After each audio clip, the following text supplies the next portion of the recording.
Hello friends, welcome back to RGM online classes. RGM preparation YouTube চ্যানেলের আরও একটি exciting and important রেলওয়েজের ক্লাসে তোমাদের সকলকে জানাই স্বাগত। আমাদের এই ক্লাসটা কিন্তু প্রত্যেক দিন রাত্রি 7টা থেকে হচ্ছে 7 PM চলছে, যেখানে আমরা রেলওয়ে গ্রুপ ডি এবং তার পাশাপাশি আরআরবি এনটিপিসি এই দুটো পরীক্ষার জন্য কিন্তু আমরা প্র্যাকটিস ক্লাসগুলো করাচ্ছি।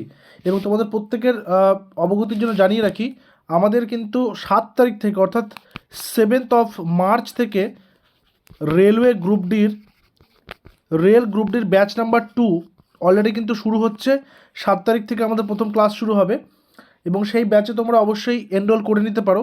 সেই ব্যাচের সমস্ত ডিটেলস এই ভিডিও ডেসক্রিপশনে রয়েছে, এই ক্লাসের শেষে তোমরা হোয়াটসঅ্যাপ করে ডিটেলসটা নিয়ে নেবে। বলছে আলেকজান্ডার পুরুর বিরুদ্ধে কোন নদীর তীরে যুদ্ধ করেছিলেন? ম্যাসিডোনিয়ার যে এম্পারার আলেকজান্ডার দ্য গ্রেট, তাই না? তো তিনি ভারতবর্ষে যখন প্রবেশ করছেন সেই সময় তাকে প্রতিহত করেছিলেন পুরু, তাই না? রাজা পুরু, পৌরব বংশ রাজা পুরু। তো এই আলেকজান্ডারের সাথে পুরুর যুদ্ধটা কোন নদীর তীরে হয়েছিল? সিন্ধু, ঝিলাম, চন্দ্রভাগা নাকি ইরাবতী?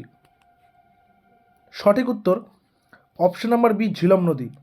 কবে হয়েছিল? 326 খ্রিস্টপূর্বাব্দে, 326 BCE-তে। এই যুদ্ধটার নাম হচ্ছে হিদাস পাসের যুদ্ধ। ঠিক আছে, কিসের? হিদাস পাস। আরেকটা বিষয়, এই যে ঝিলাম নদীটা, এই ঝিলাম নদীটাকেই মানে গ্রিকরা হিদাসপিস নামে ডাকতো, ঠিক আছে, সেই কারণে। এবং এই যে ঝিলাম নদীর তীরে যেখানে যুদ্ধটা হয়েছিল সেটা ছিল পাঞ্জাব অঞ্চল, বর্তমানে যে পাঞ্জাব রয়েছে সেই পাঞ্জাব অঞ্চলে, ঠিক আছে। পরের নাম্বার, যেটা সঠিক উত্তর বলে মনে হবে নিচে লাইভ চ্যাট অপশন অথবা কমেন্ট সেকশনে কিন্তু অবশ্যই জানাবে। কার সভাপতিত্বে জাতীয় কংগ্রেসের প্রথম অধিবেশন হয়েছিল? Indian national Congress. 1885 খ্রিস্টাব্দ, জন্মলগ্ন কোথায়? গোকুল দাস তেজপাল কলেজ, আমরা এর আগে আলোচনা করেছি সেটা জায়গাটা। তো সেখানে অ্যালান অক্টাভিয়ান হিউম উপস্থিত ছিলেন, WC ব্যানার্জি বা উমেশ চন্দ্র ব্যানার্জি উপস্থিত ছিলেন। তো প্রথম অধিবেশনের সভাপতিত্ব করেছিলেন WC ব্যানার্জি, বা প্রতিষ্ঠা সভাপতি যিনি ছিলেন WC ব্যানার্জি বা উমেশ চন্দ্র ব্যানার্জি। এই যে কংগ্রেস থেকে যে প্রশ্নগুলো আসবে, প্রথম সভাপতি, প্রথম মহিলা সভাপতি, প্রথম মুসলিম সভাপতি, প্রথম বিদেশি মহিলা সভাপতি, প্রথম ভারতীয় মহিলা সভাপতি, গান্ধীজি কোনটাতে করেছিলেন সভাপতিত্ব, পূর্ণ স্বরাজের সভাপতিত্ব বা পূর্ণ স্বরাজ কোন অধিবেশনে হয়েছিল, নেতাজি কোন দুটোতে সভাপতিত্ব করেছিলেন, এই বিষয়গুলো ভালো করে কিন্তু করে রাখতে হবে। পরের নম্বরে আসি, দিল্লির সুলতান বংশ কার আক্রমণে ধ্বংস হয়েছিল? দিল্লি সালতানাত, যেটাকে আমরা বলি দিল্লি সুলতানাত বা দিল্লি সালতানাত, সেটা কার আক্রমণে ধ্বংস হয়েছিল? চঙ্গেজ খান, বাবর, নাদির শাহ, তৈমুর। কারেক্ট অ্যান্সার কী হবে? দিল্লির সুলতান বংশ কার আক্রমণে ধ্বংস হয়েছিল? দেখো, দিল্লির সুলতানি 1206 থেকে চলছে। 1206-এ কুতুবুদ্দিন আইবকের হাত ধরে, অর্থাৎ মোহাম্মদ ঘুরি মারা গেল এবং কুতুবুদ্দিন আইবককে দেওয়া হলো দিল্লির দায়িত্ব। তো দিল্লির সুলতান বংশ বা দাস বংশ যাকে আমরা বলি, সুলতান বংশ অ্যাকচুয়ালি দাস বংশ, ঠিক আছে, ইলবাড়ি তুর্কি ওরা, ঠিক আছে। আচ্ছা, এই বা মামেলুক বংশ যেটাকে বলে, এই দাস বংশ চললো কত বছর অবধি? 1526 পর্যন্ত। 1526-এ কী হয়েছিল? প্রথম পানিপথের যুদ্ধ, তাই না? কে এসেছিলেন পানিপথের যুদ্ধে? বাবর। এবং বাবর সেখানে জয়লাভ করে ইব্রাহিম লোধিকে পরাজিত করলেন এবং তারপর দিল্লির সমস্ত রকমের ক্ষমতা বা তাক্তাপালাট যেটাকে আমরা বলি, অর্থাৎ দিল্লি সুলতানি বংশ শেষ হলো এবং মুঘল সাম্রাজ্য শুরু হলো। নেক্সট আসবো হিউয়েন সাংয়ের ভারতের ভ্রমণকালে সুতিবস্ত্র উৎপাদনে কোন শহর সবচেয়ে বেশি বিখ্যাত ছিল? বিভিন্ন রকমের যে পরিব্রাজক, সেটা চীনা পরিব্রাজক হোক, গ্রিক থেকে পরিব্রাজক হোক, তারা ভারতে এসেছেন বিভিন্ন সময়ে এবং ভারতে এসে তারা ভারতের সামাজিক, আর্থসামাজিক, রাজনৈতিক সমস্ত রকমের বিষয়গুলোকে তারা পর্যালোচনা করেছেন, অবজার্ভ করেছেন এবং তারপর সেগুলোকে তাদের লেখা বইতে লিখেছেন। যেমন হিউয়েন সাংয়ের যদি লেখা বইটা আমরা দেখি, তাহলে সেটার নাম হচ্ছে সিইউ কি, তাই না? তাহলে এখানে অ্যান্সারটা নিয়ে নেব। এখানে অ্যান্সারটা সঠিক উত্তর অপশন নাম্বার বি, পাটলিপুত্র। পাটলিপুত্রের বর্তমান নাম কি? পাটনা। এই হিউয়েন সাং কার সময় ভারতে এসেছিলেন? হর্ষবর্ধন, সম্রাট হর্ষবর্ধনের সময়, ঠিক আছে। কখন বা কোন সময়ে? 630 খ্রিস্টাব্দে। ওকে, নেক্সট আসবো পরের নাম্বার। কোন সম্রাটের রাজত্বকালে উইলিয়াম হকিংস মুঘল দরবারে ব্যবসার অধিকার প্রতিষ্ঠার জন্য এসেছিলেন? কোন সময়ে? এটাও কিন্তু রেলওয়ে গ্রুপ ডি পরীক্ষা 2013-তে এসছে। আকবর, জাহাঙ্গীর, শাহজাহান নাকি অরঙ্গজেব? কোন সম্রাটের রাজত্বকালে উইলিয়াম হকিংস মুঘল দরবারে ব্যবসার অধিকার প্রতিষ্ঠার জন্য এসেছিলেন? সঠিক উত্তর জাহাঙ্গীর। জাহাঙ্গীর 1605 খ্রিস্টাব্দে সিংহাসনে বসলেন এবং 1608 খ্রিস্টাব্দে উইলিয়াম হকিন্স জাহাঙ্গীরের রাজদরবারে আসলেন কিসের জন্য? ব্যবসার অধিকারের জন্য, ঠিক আছে। টমাস রো আছে, টমাস রোর সময়কালটা তোমরা পড়বে। টমাস রো ভারতে এসেছিলেন জাহাঙ্গীরের সময়কালেই। এরপর পুরাণের সংখ্যা কতগুলি, মানে কতগুলি পুরাণ রয়েছে? গ্রুপ ডি 2013, 16টি, 18টি, 19টি নাকি 2টি? বেদ রয়েছে 4টি, পুরাণ রয়েছে 18টি। অপশন নাম্বার বি, 18টি পুরাণ। ইনকলাব জিন্দাবাদ, এই যে একটা স্লোগান, বর্তমানে কোনো রাজনৈতিক দলের স্লোগান এটা, কিন্তু এই ইনকলাব জিন্দাবাদ এই যে স্লোগানটা, যেটা বিপ্লবীদের একটা মোটিভেশনের স্লোগান ছিল, বিপ্লবীদের একটা স্লোগান ছিল, যেখানে তারা ব্রিটিশদের বিরুদ্ধে এই স্লোগানটা দিয়ে তারা সোচ্চার হয়েছিলেন। এই ইনকলাব জিন্দাবাদ স্লোগানটি প্রথম কে দিয়েছিলেন? রেলওয়ে গ্রুপ ডি পরীক্ষা 2013। লোকমান্য তিলক বা বালগঙ্গাধর তিলক, বীর সাভারকার বা বীর দামোদর সাভারকার, চন্দ্রশেখর আজাদ, ভগৎ সিং? তো ইনকলাব জিন্দাবাদ স্লোগানটি প্রথম কে দিয়েছিলেন? সঠিক উত্তর Bhagat Singh, option number D, ঠিক আছে।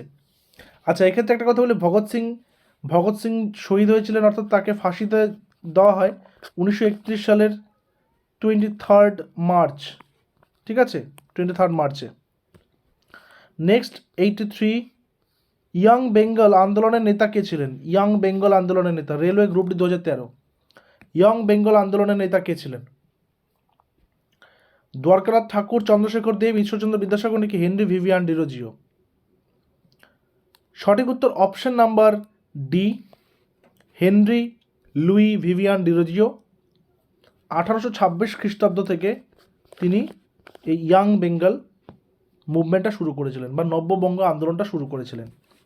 নেক্সট, আলিপুর বোমা মামলা, এই যে বিভিন্ন কনস্পিরেসিগুলো যে রয়েছে, সেটা হতে পারে কাকরি ষড়যন্ত্র মামলা, সেটা হতে পারে লাহোর ষড়যন্ত্র মামলা। এই মামলাগুলো থেকে প্রশ্ন কিন্তু আসতে দেখা যাচ্ছে, আমরা যখন PYQ প্রিভিয়াস ইয়ার্স কোশ্চেন্সগুলো করছি আসছে। তো আলিপুর বোমা মামলায় কে যুক্ত ছিলেন? NS ব্যানার্জি, বিপিন চন্দ্র পাল, যতীন দাস, অরবিন্দ ঘোষ? সঠিক উত্তর option number D, Aurobindo Ghosh. এই মামলাটা হয়েছিল 1908 খ্রিস্টাব্দে এবং অরবিন্দ ঘোষের পক্ষে দাঁড়িয়েছিলেন কে? চিত্তরঞ্জন ঘোষ, ঠিক আছে। নেক্সট, 1943 সালটি বিখ্যাত কারণ, রেল পরীক্ষা এসে 2013। গান্ধীজি দ্বারা ডান্ডি অভিযান হয়েছিল, ডান্ডি অভিযান কবে হয়? 1930-তে হয়, তাই না? দ্বিতীয় বিশ্বযুদ্ধ শেষ হয়েছিল, দ্বিতীয় বিশ্বযুদ্ধ কিন্তু 1943-তে শেষ হয়নি, সেটা সম্ভবত 46 নাগাদ কমপ্লিট হয়েছিল। আজাদ হিন্দ ফৌজ গঠন হয়েছিল নাকি ভারত ছাড়ো প্রস্তাব গৃহীত হয়েছিল? সঠিক উত্তর option number C, Azad Hind Fauj গঠন হয়েছিল, যেটা রাসবিহারী বসুর হাত ধরে। এবং রাসবিহারী বসু কী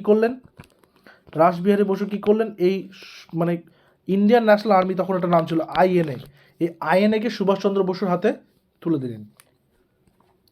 নেক্সট, নাম্বার 86, ভারতীয় সিপাহীদের মধ্যে বাংলার সৈন্যরা বিদ্রোহ করেছিল কারণ? ভারতীয় সিপাহীদের মধ্যে বাংলার সৈন্যরা বিদ্রোহ করেছিল কারণটা কী ছিল?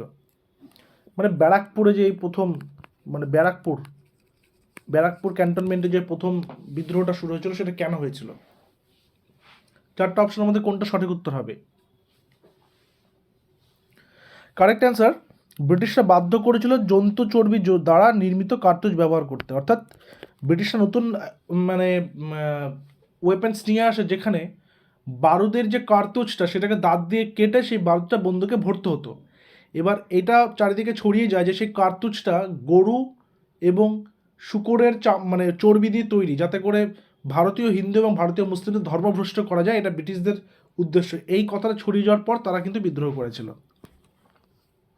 নেক্সট, দিল্লির আগে ব্রিটিশ শাসিত ভারতের রাজধানী কোথায় ছিল?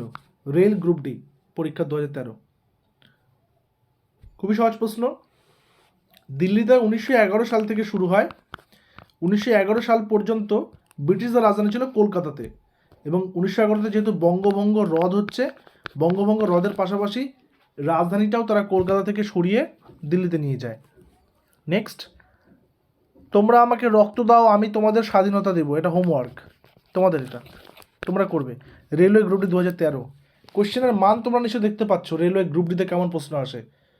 খুব সহজ, খুব কঠিন, আবার খুব মাঝারি, সব রকমের প্রশ্নই কিন্তু এখানে রয়েছে। তো তোমরা আমাকে রক্ত দাও আমি তোমাদের স্বাধীনতা দেবো কে বলেছিলেন নিচে কমেন্ট সেকশনে জানাবে, এটা কিন্তু আজকে তোমাদের হোম টাস্ক। মৌর্য সাম্রাজ্যের প্রতিষ্ঠাতা কে? মৌর্য সাম্রাজ্যের প্রতিষ্ঠাতা কে? দেখো, নন্দ বংশের শেষ রাজা ছিলেন ধননন্দ। সেই ধননন্দকে চাণক্য বা কৌটিল্যের সহযোগিতায় Chandragupta Maurya, option number D, Chandragupta Maurya 322 খ্রিস্টপূর্বাব্দে, বিসি আমি লিখে রাখছি, খ্রিস্টপূর্বাব্দে সেই নন্দকে সিংহাসনচ্যুত করেন, এবং তারপর সেখান থেকে নন্দ বংশের সমাপ্তি ঘটে, মৌর্য সাম্রাজ্যের শুরুপাত হয় বা সূত্রপাত হয়, এবং তার রাজধানী ছিল পাটলিপুত্র।